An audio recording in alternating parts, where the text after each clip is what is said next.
And then after a period of time, the child stands up, they walk away from the car a little bit, and they look over at you.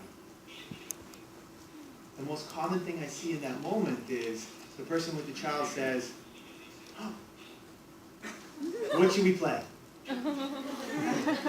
What do you want to do?" And they ask a question.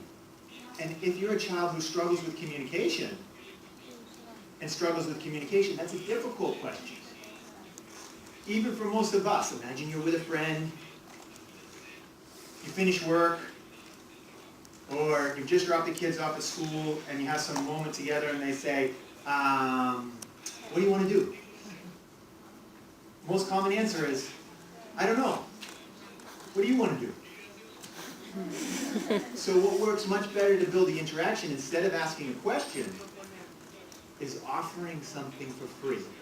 Also with the questions. The other thing that sometimes people do is the child's playing with the car.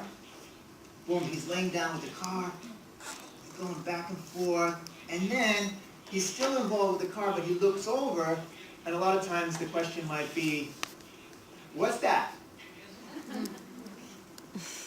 What color is that? Roll that over to me.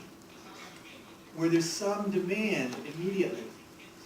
And that's okay, it's not like it's wrong, it's less effective at building the interaction.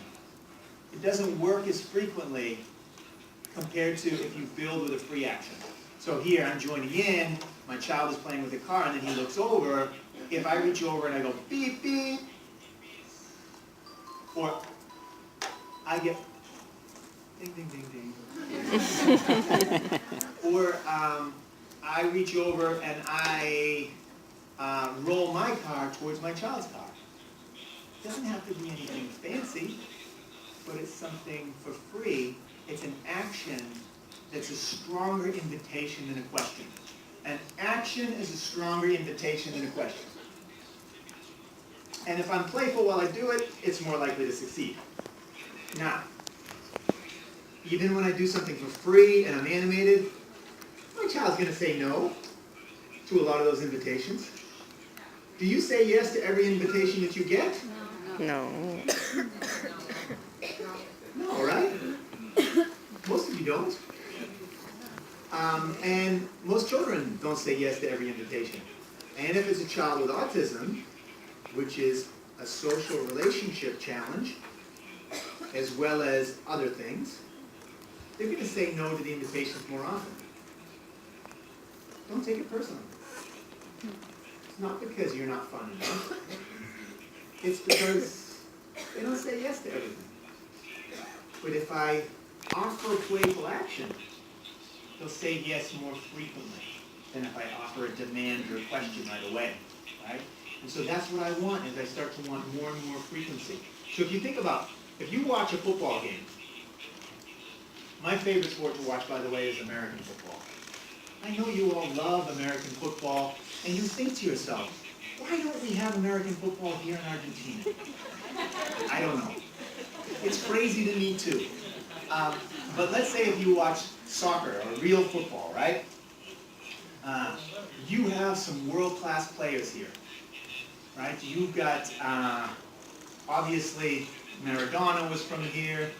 You've got Messi. What's the guy who bit somebody?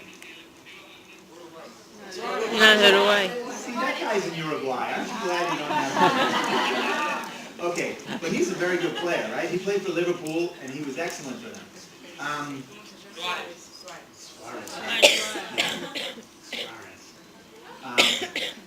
You could see him right after he bit the guy. He immediately was like, oh, what did I do?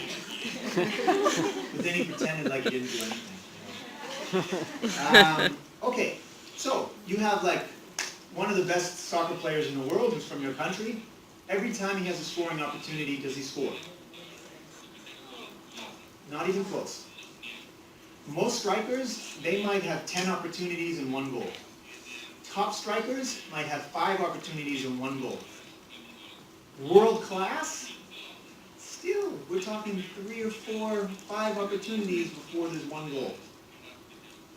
So if you're a world-class striker and you put yourself in position to get an opportunity and you miss, you could say to yourself, I put myself in position, I'm one strike closer to scoring a goal. I got that miss out of the way.